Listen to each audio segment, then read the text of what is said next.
you guys. So this morning I went to go buy a cold air intake. I did buy an intake like 3 weeks ago, if you guys watched my previous videos. The reason why I got a cold air intake is because it's getting super hot, and as soon as I would drive the car, it would just be super sluggish and slow.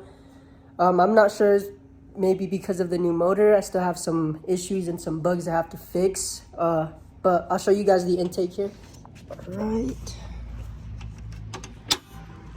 I'm gonna drop you guys. So if you guys remember, my intake would be right here, but now I got this piece. Now it goes all the way down there, and which is cool because if you look down you can see the intake. I also removed this bumper thing that was like covering it. If you look on this side you can't see through it, but if you look on this side you can see through it. There was this attachment on the bumper that I had to take off. Later on tonight I'll show you guys the difference and see if it feels any different at nighttime. Alright guys, we're back. Right now I'm just testing the car now that it's a lot cooler outside and the sun's not out. I'm just testing the new intake to see if I feel any difference. But tomorrow I'm probably gonna make a video on if it's worth buying a G35 in 2022 or just in general. So stay tuned, and I'll probably put the time where I start talking about it like right here, so you guys don't have to listen to me talk, so it just gets straight to the video. So right now I'm noticing the car has more torque on the lower RPMs than before, and I'm also noticing that the intake isn't as loud as the short ram intake. I think it's because it's a lot longer, so it has more air to travel, if that makes sense. Yeah, definitely has more torque at the lower RPMs.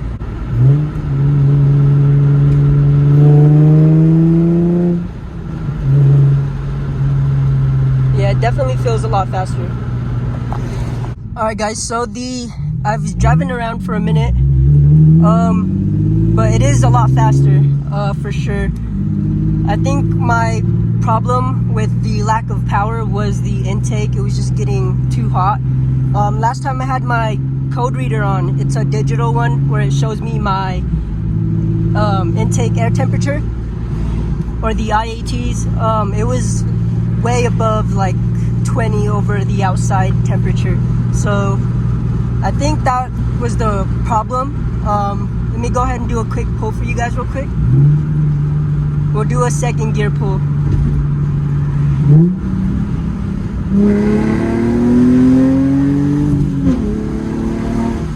Oh yeah, this car is hella fast.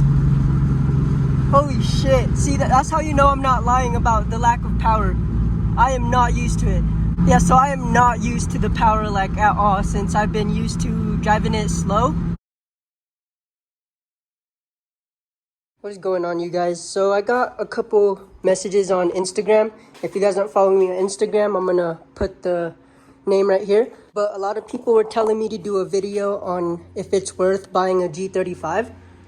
In my opinion, I think yes, it's worth it, because these cars are extremely reliable. You just gotta do your oil changes. As long as you do your oil change, you're good, dude. Like, this car is, or the G35s, or the VQ35DEs are very reliable.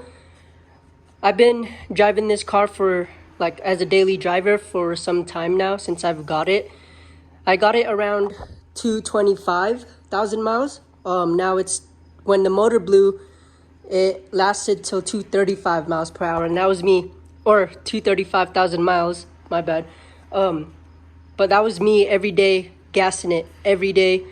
Out of all the cars I've had, this car is by far the most reliable. Like, I'm very comfortable of driving this car like across country, just because how reliable it is.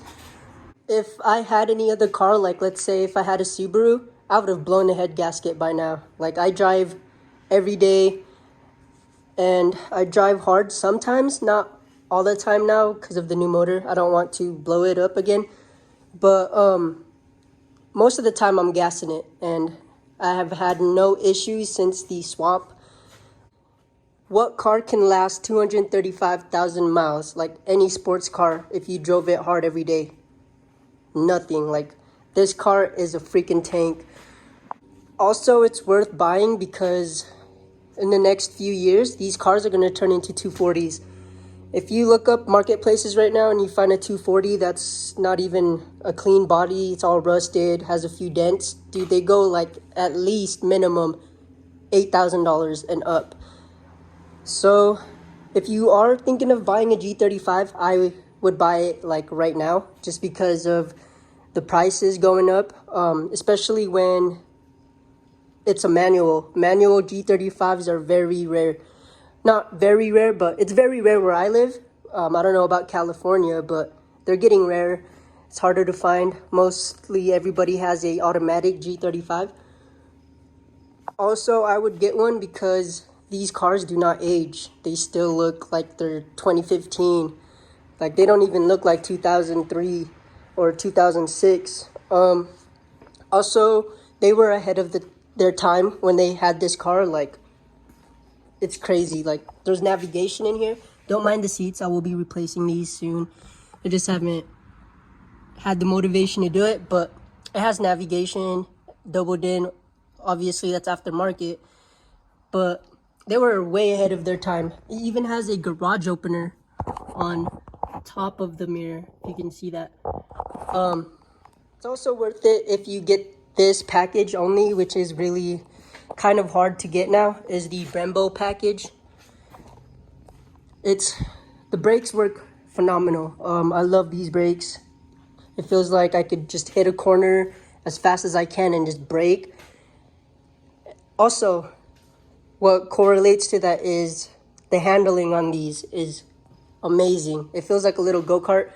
I just can't wait to slam it, but it feels like a go-kart, and when you're driving it, it's hard to not gas it. And it's also worth it if you don't know a lot about cars. When I first got this car, I knew a little bit, but not a lot. Since I've owned it, I've learned a ton. Also, it's worth it because it's pretty fast. It's faster than the average car, stock, and they sound good stock as well. I currently have an aftermarket exhaust right now. Some people hate the noise, some people love the noise. Me specifically, I love VQ35 noises. They sound like GTRs to me. I guess I've said this already, but I think it's worth it because it's a perfect daily driver. It's comfortable, has heated seats, very reliable. Yeah, like I said, these cars are sick. If you're thinking of buying one, I'd do it. But that's just me.